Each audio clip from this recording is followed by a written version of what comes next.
Oh, hello. Bad lighting. Whatever. I can be the mystery man right now. Let's visit our friends from Tales from the Backlog again. See what they're up to in their Elden Ring bosses tier list. I'm sorry if my mic is overblown. I don't know how to adjust the mic settings on my computer. I have a long way to go when it comes to this video making and editing stuff, so bear with me. But let's see what these guys are up to. I think you and I both played it kind of the easier way.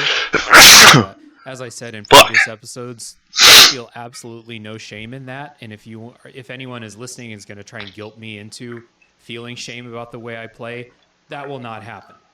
I do think, though, that if you play this game as a strength dude with a two-handed weapon and no shield, I think this game is way harder than... Okay, so he's just getting it out of the way at the beginning of this Elden Ring Bosses Tier List podcast that he's playing it the easier way. Don't bother trying to guilt or shame him out of, his opinion that that's, the right way for him to play this game. That's what's enjoyable to him. Fair enough. No, you shouldn't get guilted or shamed out of your genuinely held beliefs and opinions. Totally agree with that. Let's skip ahead a little bit. Ashes in the game, and then I think they designed some bosses with the intention that you will be using them or will be summoning another player or something like that. So again, I don't feel bad about my summoning practices because I think From Software wants you to do it. That's why it's in the game. Yeah, let's get in. Again, just establishing he thinks it's actually the right way to play the game, to use, spirit ashes and summon other people and whatever, because they've designed the game around that. In his opinion, hey, you're allowed to have your opinion. That's totally fine. Let's jump ahead a little bit more. I think it's around here. That could stun lock you and just kill you as a result, or just straight up. So if I skip to the right part, he's talking about Radon now. Kill you in one hit, and they kind of nerf the damage on those, which is good. I'm in favor of that.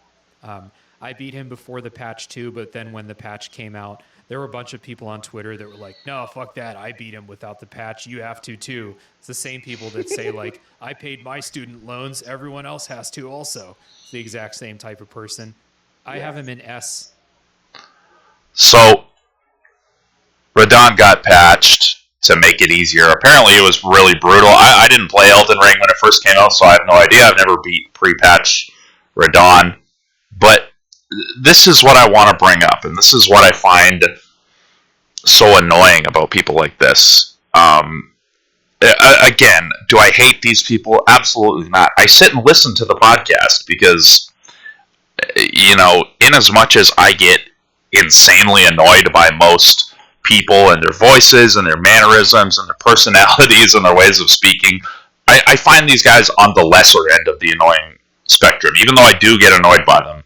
And if you listen to the way this guy talks, he's always talking super softly like this, and it's always nice and controlled and soft, and it's just not natural. These are the people that I'm always making fun of while I'm making my Let's Plays. Lovingly, I'm not doing it out of hatred, but I get really annoyed. It's like listening to King K and his video essays. He always talks like this. And I always make fun of these kind of fake, crafted voices, because they're like radio voices. Hey, it's 91.1 Jazz FM, Toronto's jazz station. My name's Buck McGee, or whatever the fuck my name is. And I swear to God, I sound like this even when I first wake up in the morning or when I'm ordering my coffee at the drive-thru. No, you don't. We know you don't. Don't try and fake that you do.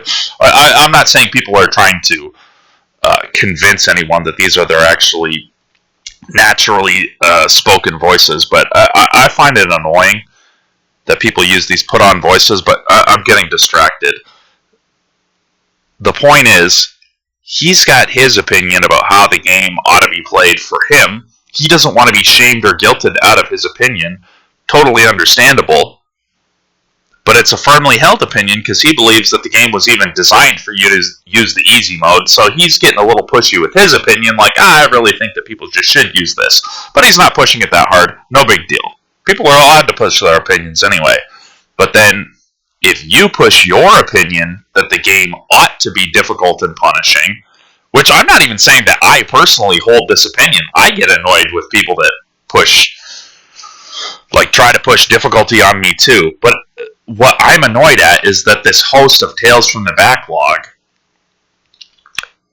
in my opinion, is clearly trying to passive-aggressively, shame the people who think that you ought to beat Radon pre-patch. They're the same kind of people that think that because they paid their student loans, you should pay yours too. Well, wait a minute. You're clearly talking down about those people as if their opinion is stupid. So, is that okay to do, or is it not? Because you're also clearly not okay with people doing that to you. So which is it? That's the thing, is in this modern world that we live in, the people who are always going around saying that you shouldn't judge others in an aggressive manner, I mean, I agree that you shouldn't. You should judge people rationally. You should judge people with your rational faculties and make rational judgments. But you shouldn't judge people as in condemn them. Like they have this opinion or this trait and therefore they're trash. That's the kind of judgment that I don't think should happen. So, in as much as he's saying that, I agree. But on my soul, I can feel through his words and through his mannerisms and through having listened to many of his podcasts now, that he's doing that. The people who are telling you so aggressively that you can't judge others and that's wrong and it makes you a loser and an idiot and whatever else. The kind of person who thinks that you should pay your student loans, what? The kind of person who doesn't want you being a drag on society, who thinks that there actually should be some accountability in society? Why is that such a horrible opinion to have? The person who vehemently opposes you being judgmental of them is then judgmental of you. That bothers me. So, there you have it. Thanks for watching, everybody. Whoops, that's not the stop recording button.